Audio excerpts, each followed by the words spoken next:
Naging taga-tanim mo ang ating ampalaya. Kita nyo naman po. 2 months lang yan. 2 months lang po ito. Bali naka-harvest na po tayo dito ng nasa 20 kilo. Dumating yung plastic sa akin December 11 yung plastic na pinagpulaan. Kita nyo po ang bunga po mula baba hanggang taas. Yan po. Ayan no. Baitang-baitang ang bunga. Yan po. Bali mga ka-agri, yung ganto po ay mga 3 piraso, 4 na piraso, 1 kilo na po yan. Yan po. Tayo naman po, nakahiga na po sa lupa ang bunga. Pambihira na yan sa nakakita niyan. Oh. Bunga po yan. Oh. Ito po yung ito po yung sinasabi po natin na estimated po ng atin pong kasama na nagtanim po nito ay ito pa lang po mula po dito sa katawan po ng ampalaya po yan. Mula sa katawan ng ampalaya hanggang dito sa bago siya gumapang sa pinakabalag, kayang-kaya po nito yung mga mga 100 kilo. 200 kilos yan. Kasi po dalawahan po yung tanim per tulos. 2 puno ng ampalaya. Kita nyo po oh. Kaya lang hindi naman po mangyayaring magkaganyan yan kung hindi naalagaan po ng maigi. Talagang yun lang pong mga marurunong po talagang magtanim ng ampalaya na makakagawa ng ganyan. Hindi po ito basta-basta nadadaan sa tanim-tanim lang po basta-basta. Yan nyo po oh. Yan. Yan. Pag nakakita po dyan ng ng medyo may uod na dahon, kukuhain na po agad yun. Tiyagain po kung nag-aalaga po nito, iniikot po niya tuwing umaga at saka sa hapon.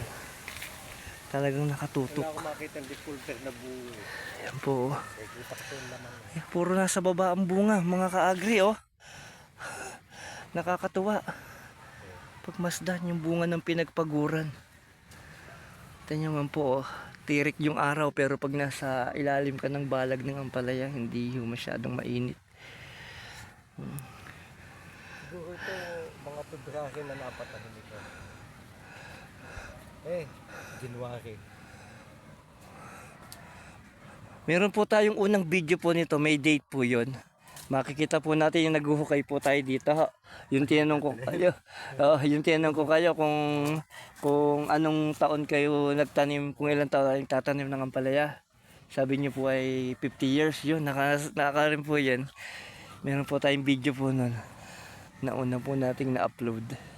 Wala na akong magagawa mo hindi niya pwedeng bumaliktad. Yan, oh. Ito po yung sinasabi po nila na yung buto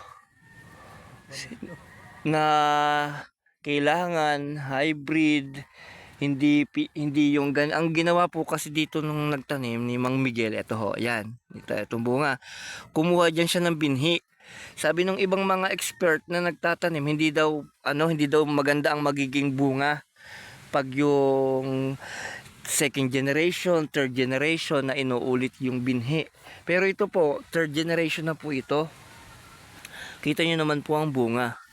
Ito po yung sinasabi po niya. Kasi nag-experiment din po si Brad Miguel po kung paano po yung kanilang ginagawa. May ibang experiment din po siyang ginagawa.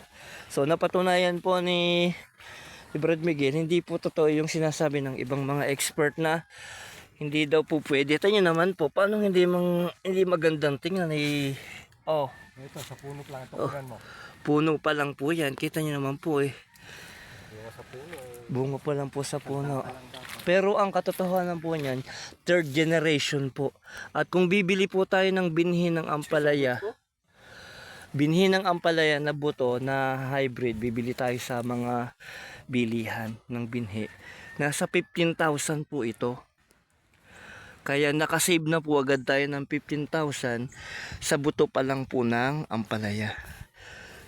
Kaya halimbawa bumili kayo sa palengke ng ampalaya, pili po kayo ng maganda, pwede kayong kumuha ng binhi doon. Pwede kayong kumuha ng binhi mga ka-agri. Yun po yung aming ma-share lang po at meron po pang mga Mga magsasabing hindi daw pwede. Pwede po, eto na nga po ang resulta. Oh. 5 piraso nga yung hiningi ko sa iyo nung una. Wala mo na makikialam. Oh, kita niyo po. Oh. Binigyan nga po ako ni Brad Miguel ng binhi. Ay, hanggang ngayon, nasa plastic pa. Hindi ko pa po na itatanim. Pero kung naitanim ko yun, ito yung magiging resulta nun. Ganda po. Oh. Kaya hanggang sa muli po mga ka-grist. At kami po ay tutuloy na po at santing na po ang init. Santing. Ibig sabihin matindi po ang init. Yan. At mamaya magdidilig na po uli. Hanggang sa muli po. At yan po ang ating update dito po sa ating pong pagtatanim. Ano naman po purpose ng ganyan po? Hinuhukayan nyo po sa gilid ng puno. Ay, pantabon po sa puno. Yun, pantabon sa puno. Para hindi mahukat pag dinidilig. Oo. Siya nga naman kasi ang ugat ng ampalaya ay nasa ibabaw. Kaya kailangan tabunan para pag nadilig hindi nahuhukay yung puno. Ibig sabihin ay nadidilig ng maayos ang puno ng ampalaya. Yun. Sige po, hanggang dyan po at magdidilig na po. Didilig po tayo ng ilang pirasong pakwan na tanim, namumunga na eh.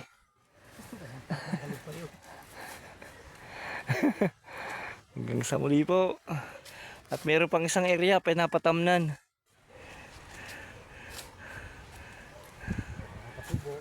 Ayun po.